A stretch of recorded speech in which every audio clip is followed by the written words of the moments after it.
Kena tuh ego Arab. Sebenarnya nggak apa-apa sih kan.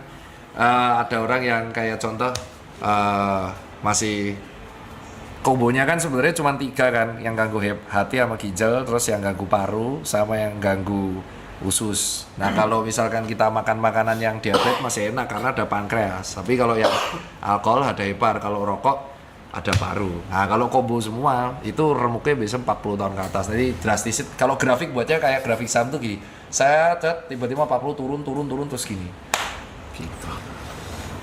Terus nggak apa-apa sih. Yang penting lu punya insurance kan? Ada kan? Nah itu nggak apa-apa. Aman. Nggak apa-apa. Nah kalau apa-apa, amit-amit ke ICU kan nggak bayar. Maksudnya diklaim. Minimal nggak bayar. Tetap sakit. Iya itu alasan banyak orang tuh kalau sendiri.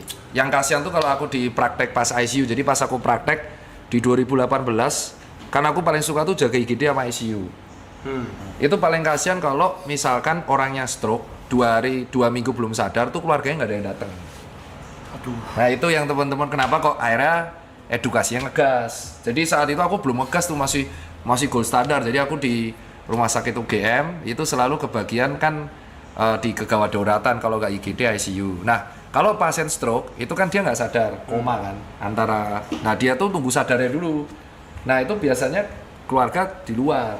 Nah tapi kadang ada orang yang anaknya udah di luar negeri, ini di mana tuh nggak pulang, jarang pulang. Jadi ya dia dibiarin sendiri di situ.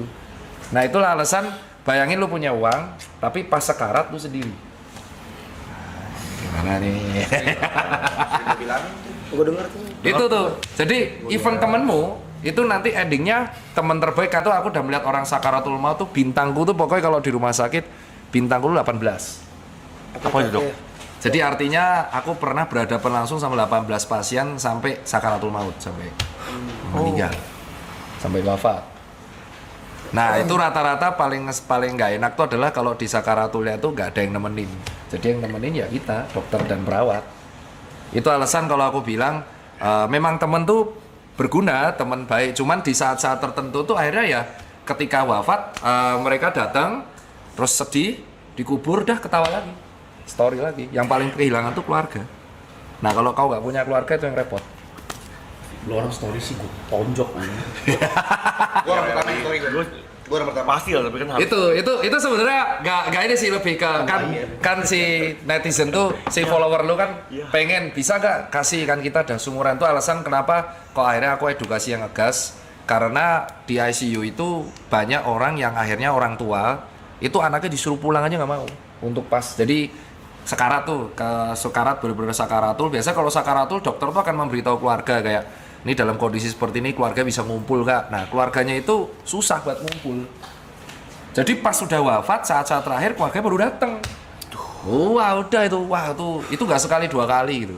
Jadi ya itu akhirnya ngegas itu minimal apa namanya kalau dengan olahraga atau dengan itu setidaknya gaya hidupnya diimbangi, jadi punya teman baik atau apapun. Jadi kalau kenapa-napa sakaratul tuh saling backup.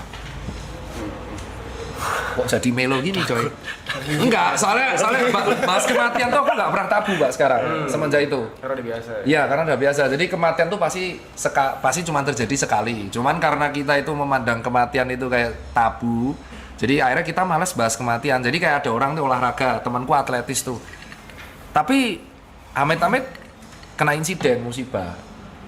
Ada yang ketabrak tronton, ada yang ketabrak tergandeng. Nah itu kan kita ada aja Tabrak taksi. tapi kita nggak tahu kan tabrak taksi. Itu teman saya. Selamat tapi taksi. ya. Selamat ya. Selamat. Alhamdulillah puji Tuhan ya.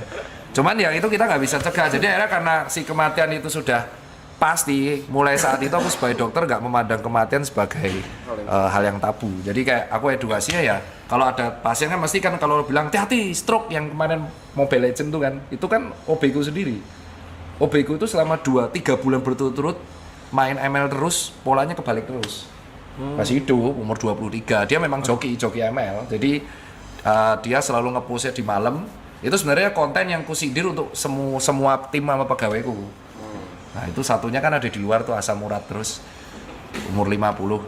Nah terus umur 23 itu si OB ku itu dia nge-push memang dapat banyak, namanya Adit, dia juga nonton live streamingmu. Oh, dit. Ngomongin lu, Woi, Ya, Dit, terus Dit. dia tuh sampai di momen dia bisa 2 bulan tuh push rank terus, tidurnya kebalik terus. Gadang itu berarti udah gitu. Terus sampai akhirnya di bulan ketiga itu kelihatan mukanya udah kayak over exhausted, jadi kayak kantung matanya banyak, tidur mulai kacau, berat mulai turun. Nah udah, terus aku suruh ubah, terus aku buat konten itu.